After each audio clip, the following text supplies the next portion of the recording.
রাগ করলা, বলো বিসমিল্লাহ, বলো সুবহানাল্লাহ। এই কথাটা যে ভাইরাল, এটা বললে আমলনামায় গুনাহ উঠে যেতে পারে যে কারণে, এবং কি এটা মারাত্মক একটা বিষয়। দুইটা বিষয় এখানে রয়েছে। আপনারা দেখছেন যে কিছুদিন পর পরই সোশ্যাল মিডিয়াতে একটা ট্রেন্ডিংয়ে আসে, কাঁচা বাদাম থেকে শুরু করে একটার পর একটা ওই কিরে মধু মধু এরকম জিনিস পোলাপান এটা ছড়ায়। তো এই যে একটা দেখলাম ভিডিওতে সোশ্যাল মিডিয়াতে, হাত দেখতেছে গণকের মতো, সে হাত দেখাচ্ছে আর এমন কথা বলতেছে যেটা জীবন সকলের জীবনের সাথে মিলে যেতে পারে। আর দেখার পরে বলতেছে যে ঠিক কি না, ওই ছেলে বলতেছে ঠিক। কি রাগ করলা? কয় না।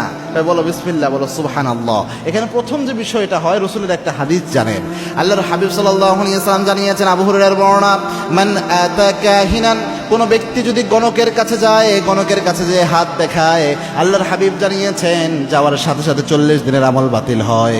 আরেক বর্ণনায় এসেছে, আল্লাহর হাবিব বলেছেন রাসূলের উপর যা নাজিল হয়েছে সবকিছু অস্বীকার করার গুনাহ আল্লাহ আমলনামায় দিয়ে দেয়, সবকিছুর সাথে কুফরি করা হয়ে যায়। এক বর্ণনায় এসেছে 40 দিনের আমল নামাজ শেষ, আরেক বর্ণনায় এসেছে রাসূলের উপর নাজিল করা যা আছে সব অস্বীকার করার মতো গুনাহ আমলনামায় উঠে যায়। এটা হচ্ছে প্রথম, ওই যে হাত দেখানোর বিষয়টা, যেহেতু এটা আমরা ভাইরাল করতেছি, এটা অনেকেই এখান থেকে উৎসাহিত হবে। এই জন্য কারো কোনো গণকের কাছে কখনো হাত দেখাবেন না, গায়েবের একমাত্র মালিক আল্লাহ। 2 নাম্বার, এখানে বিসমিল্লাহ এবং সুবহানাল্লাহ এটাকে ফান হিসেবে ব্যবহার করা হচ্ছে। এই যে আপনি যে কোনো বন্ধুর সাথে দুষ্টামি করে, একটা ফাইজলামি করে বলে কি রাগ করলা, বল বিসমিল্লাহ, বল সুবহানাল্লাহ। এই যে বিসমিল্লাহ সুবহানাল্লাহ, এটা কিন্তু মারাত্মক একটা শব্দ।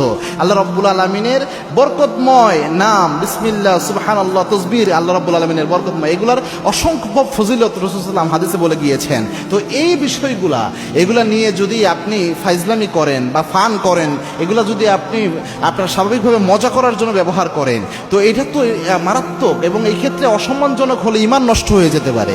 এই জন্য এই কাজটা যেন আমরা না করি। শুধু যদি বলা হতো এতটুকু কি রাগ করলা, এটা একটা আলাদা হিসাব হতো, কিন্তু পোলাপান দেখি বিসমিল্লাহ সুবহানাল্লাহ সহ এইভাবে বলতেছে। এজন্য একটু সাবধানতা অবলম্বন করা উচিত, যে বিসমিল্লাহ সুবহানাল্লাহ শব্দটুকু নিয়ে আমরা যেন ফাইজলামি না করি, যোগ না করি। এগুলো অনেক যুবক ভাই হয়তো আপনাদের কষ্ট লাগতে পারে, কি তোমরা রাগ করলা।